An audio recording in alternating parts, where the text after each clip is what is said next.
2 months to do one job. With GPS, 2 weeks. So it's a very important technique. I'm sure all of you know. It's now actually called correctly GNSS, Global Navigation Satellite System. You need it for most of your job. Even for you go to a friend, what do you do? Mobile, navigation. It's based on GPS. So it's extremely important equipment. We were talking about INSAR taking pictures from satellites. This is also based on satellites, but you measure one spot. So if you want to use GPS, and you should, because you need to make a reference point of the technique, because GPS is accurate, you set up some monitoring stations.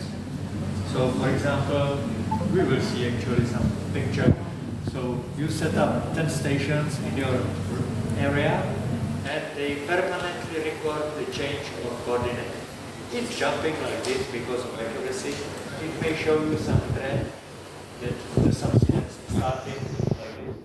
And it's very important.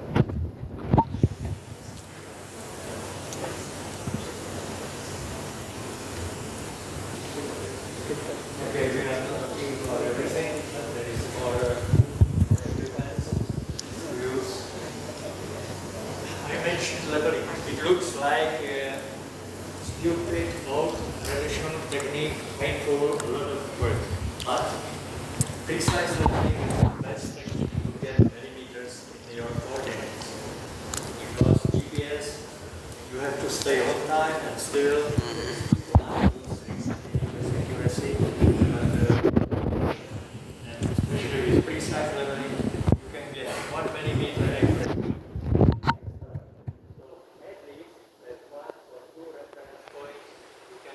Check from your reference on the fixed place and on the left. You can GPS stations, and you have very accurate control on coordinates. It is going down and around. Meters, we were talking about the same issue. So for the ocean and subsidence and sea level and this kind of things, you need also one thing which is also quite accurate, tide gauge. If you ever hear what is it, tide gauge, it's actually a pipe drilled into sea bottom, and you have sea level at some elevation. And the ocean is doing waving. It's very difficult to check what is the elevation of the ocean because it's like that. Even if it's calm, so it's like that, still 10 centimeters. And the tide gauge, there is a sensor, and the water is stable. It's stable and giving you average level of the ocean. So it's another tool how to control sea level rise in your subsiding area. Yeah, and the target is to get the rate of subsidence, for example, 1 millimeter per year, or 1 centimeter per year, or 10 centimeters per year. This is a question because each site is different, but the rate is very important, and you can get it only if you observe for a long time, longer time, whatever, 2 years, 10 years, no problem.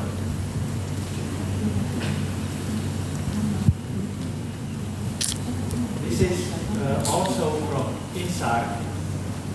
I'm not going to ask you what is INSAR because I told you already. So everybody knows exactly what it is. It's a satellite technique to control the change of coordinate of the ground. So this is one of the results. It's striking because you have red color again, danger. You are the danger. The red color. You? The red color. It's a dangerous color in geophysics. So you see something is really happening very strong here. What do you think where we are?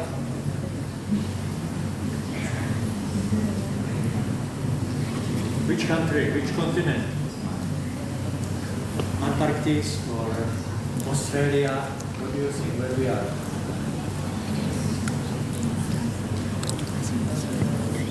I think, I'm not very sure, but we are somewhere here now. It's your city.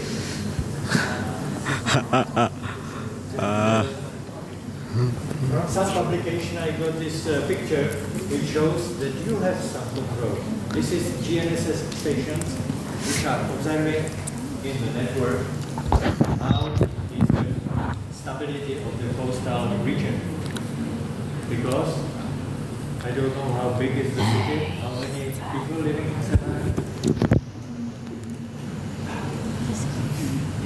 Somebody knows how many people living in Samara? 50 or 50,000, 500,000, 5 million, 2 million. Whatever number, it's an important place because many people living here. So if something is happening on the coast, it's so important for everybody because of all the reasons we talked before. Yeah? Water, subsidence, sliding, everything. Oh, I see.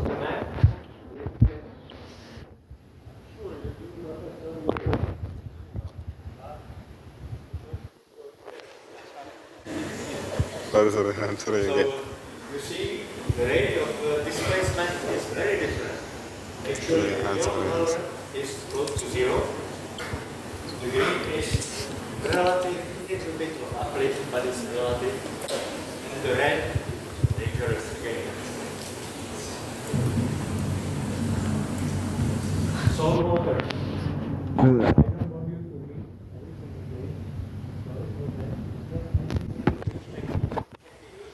Already talking about ERT or all resistivity techniques can be applied to different scale.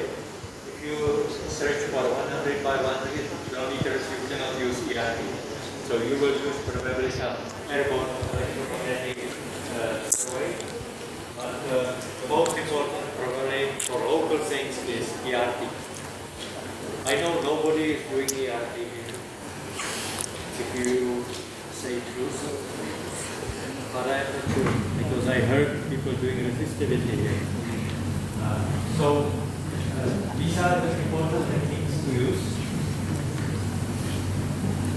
And this can be the result showing what may happen in the reservoir on the coastal area. What do you think?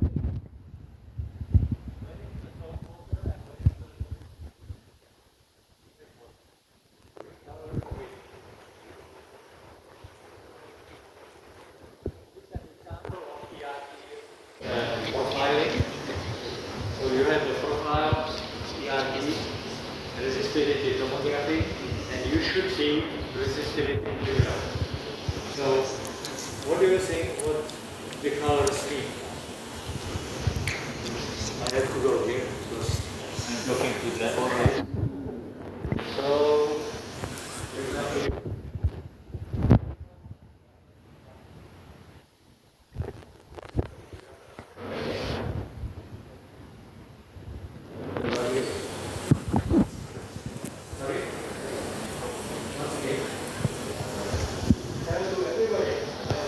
talking to everybody so that they will hear me, right?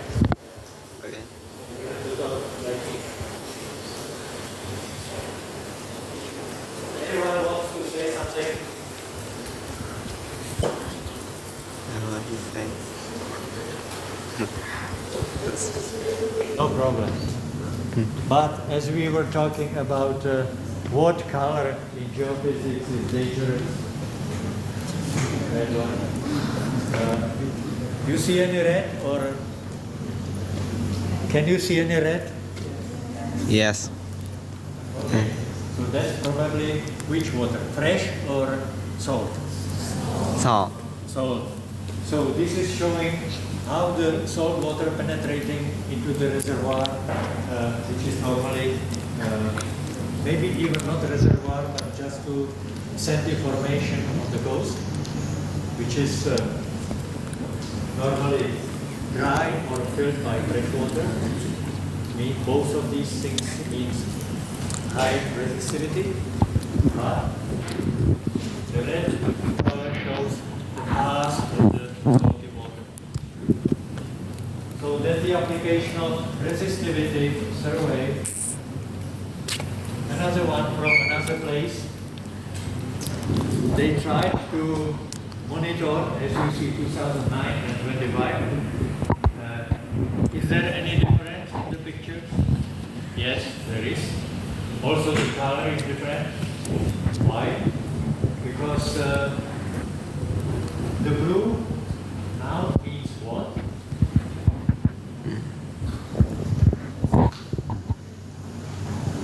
Here, surprisingly, it means low resistivity.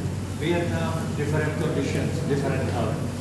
So you have to be always careful when you read paper or report to read the scale. Because not always red is the bad one like here. So you see the difference. The blue, the green changed into blue. So there is something happening also, and you can get it from ERT measurement. Saline water intrusion.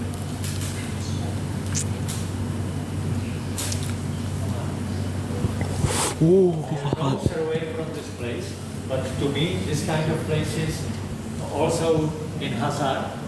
Why? What do you think is on the right side? It's not a continent, it's not land, it's artificial. It's a reclaimed land. This is a term, reclaimed land. I think this is from Hong Kong. They do the same in Singapore and any place where they need more space at the seaside, for ports, for material, for whatever.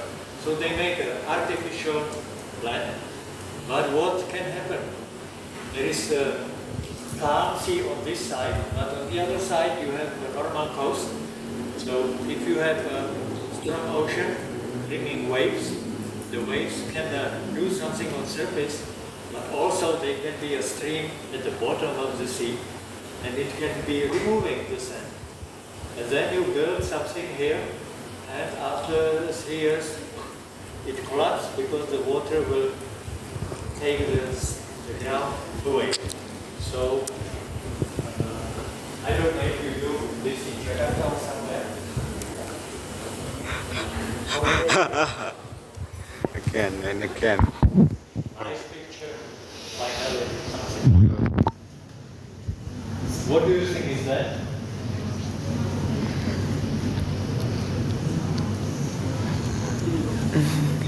It again.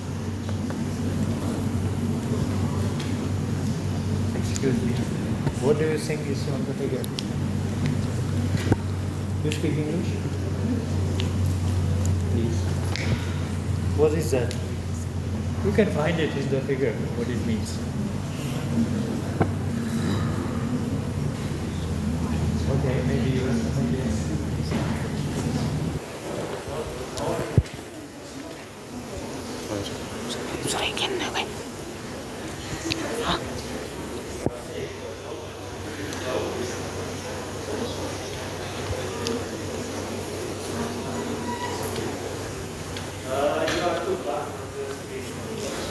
it's a set of circles which mean the earthquake duration. Volcano is somewhere there as well. You are right, actually, because there are at least 4 volcanoes. But what I want to show is the historical seismicity in Central Java. And as you see, it's going from Yogyakarta up to Semarang, which is the blue side. It's your city. So historically, there was a lot of earthquakes, even some over 6. I don't remember the year, but it's not important. What is important that you may have earthquakes over 6 in the future. So please be ready.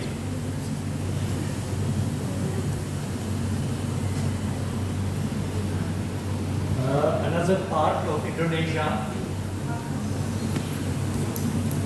Now I know.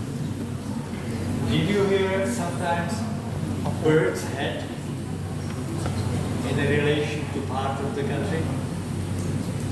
Like, for example, Irian Jaya. No, no. The northwest of the island is called bird's head or bird's neck or bird. The rest is the bird. It's a terrible country to go through. New Guinea doing some exploration, terrible. But what I want to say, there are also faults, and you see they are very close to shore. So they are coastal faults, and this is the seismicity. Oh yeah. Seismic. For some reason, here is a lot of seismicity, here is a lot of seismicity, and also here, all near the coast. It's just to demonstrate you that coastal areas are also dangerous from the point of view of earthquakes and active faults.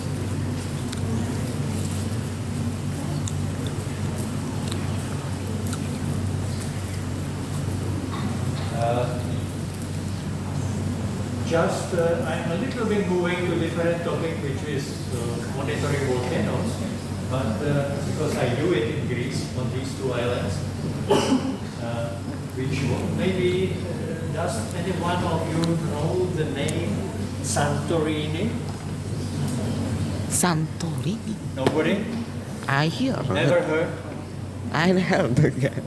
I heard it. Beautiful island, and most of the postcards from Greece are actually from this island. Santorini.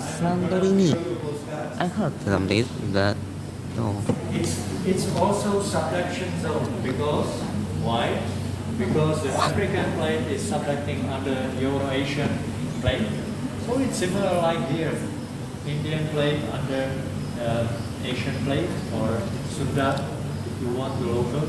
So it's very similar, and actually these islands were located is a volcanic background. You know the terms from geology. This is also in Greece, and this place I did gravity monitoring. Why gravity monitoring? Because if you monitor gravity and you make correction for elevation, you can see the change of the stress in the ground. And if there is a change of stress, it may cause what? Earthquakes again. Yeah. And what happened in Greece? This is actually sea. You see this? It's the Gulf of Corinth in Greece. And this is some land here and land here. These are the earthquakes up to 6.5. And this was interesting in the gravity monitoring that I saw this place in the middle here suddenly got some pressure, compression. Why? Seismology people, they did not know exactly what to say. And I was saying, this is a rift zone, the Corinth is a rift. And if you have the rift, it's extension, like this. But if you have this kind of extension, usually you have also transversal faults, because the extension is not the same in hundreds of kilometers. It's more here, less here, so there must be fault to accommodate this difference. And I said, there is a compression, something may happen. And actually, yes, these are earthquakes of the swarm, which came about half a year later. And at the first time they said, yes, you are right, because there are also transfer faults, not only normal fault, but also transfer. So if you can prove with geophysics in your life something important, that's good for you and for the other people. Okay? Just a photo is showing 3 faults. One is here in the city, 2 meters from the coast. Very coastal problem. The other one is here, and the last one is here. So it's a set of normal faults like this, and the rift in the middle with the sea. Okay, we have something from Egypt, but it's too late. What I want to ask is, what is this? Finally, you speak English. Yeah. You wake up. Yeah, something guys. Guys. Wah, kari masa nih. Okay, volcano, but Wah, here we kari have masa nih. how many? So many. In the world, thousands and thousands. So the question is, which one is this one?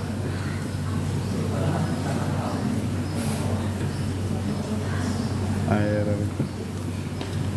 Huh? Which one is it? You didn't say? You want to say? No. No. No. Volcano. Yeah.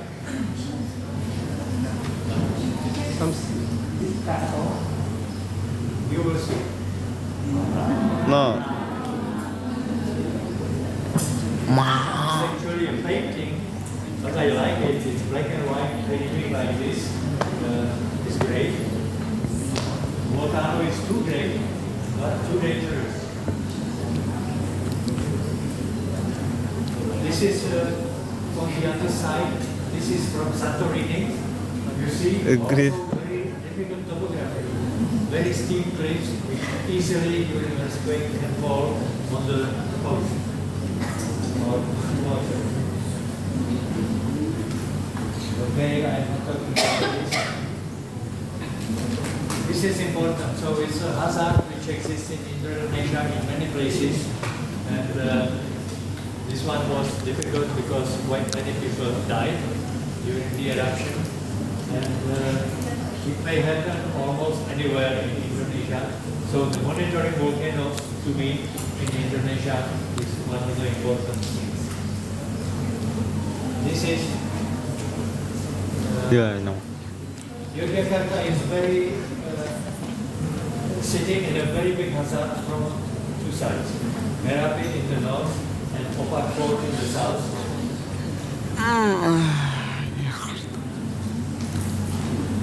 Okay. 2006. That's sorry.